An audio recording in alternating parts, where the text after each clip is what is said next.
Hello, my YouTube friends and my fellow worm lovers. I'm still cleaning out the worm bin. It's been about an hour and a half into this, and I just wanted to show you. This is again the top tray. This will be centered, leveled off, and become the middle tray. And this was the middle tray, and it will now be added to and have some things added to it like the worms. And then this is the bottom tray, which I hope to clean out eventually. But I just wanted to show you the collection of worms that I've gotten from just, taking them out of the compost out of the castings as I'm going along. They are really, that's just, they're happy little things, and they will start to realize that they're in the sunlight, and they'll start to move around, as you can see. When you think about worms, and think about worms, these are a red wiggler worm. They are both male and female. They can reproduce in their own little bodies, and that said, they have no feet, they have no legs, they have no hands, they have no arms, they can't walk, they can't run, they can't jump, they can't dance, and they can't fly. So it's always interesting to think about the lower life that we humans just totally ignore.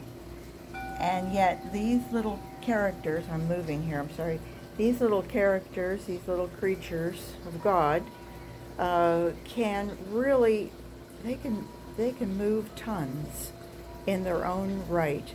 They can eat their own body weight each day if we give them enough to eat.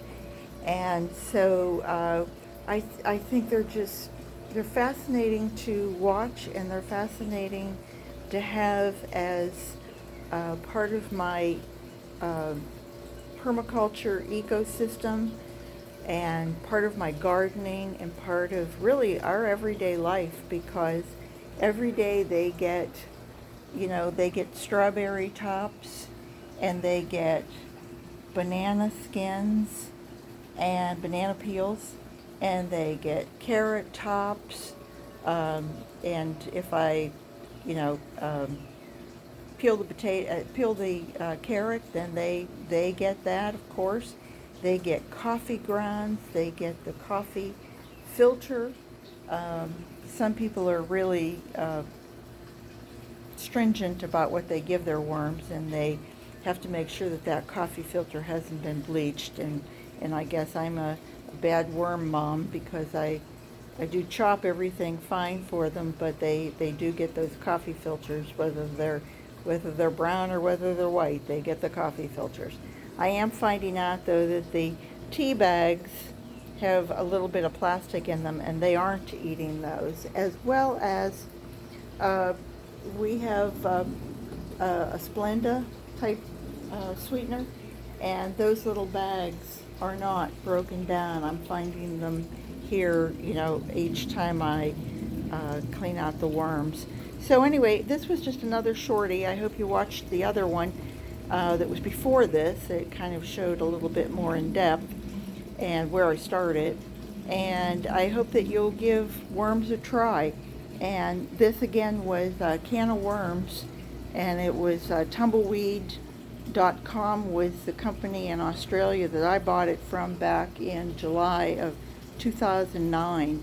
And it has been going ever since. I have never added worms to it other than the original 2 pounds.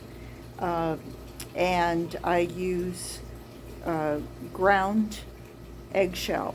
I used to just put it in a little grinder, little oster that was just a little bitty chopper, and that worked out very well. But the eggshells were so big that I then went to my Krups coffee bean grinder, and that made it almost more like a powder, and that really came out nice.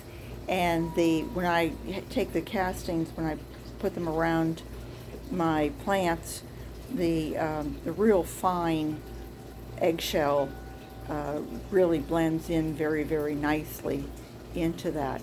So there's all sorts of things that you can learn about worms, whether it's online or whether you come over here and ask me. I would be more than happy to help you. I don't have all the science behind it, but I do have years of practical experience. So anyway, take care, garden what you've got, and make your day a happy one. I hope to see you soon. Take care. Bye-bye.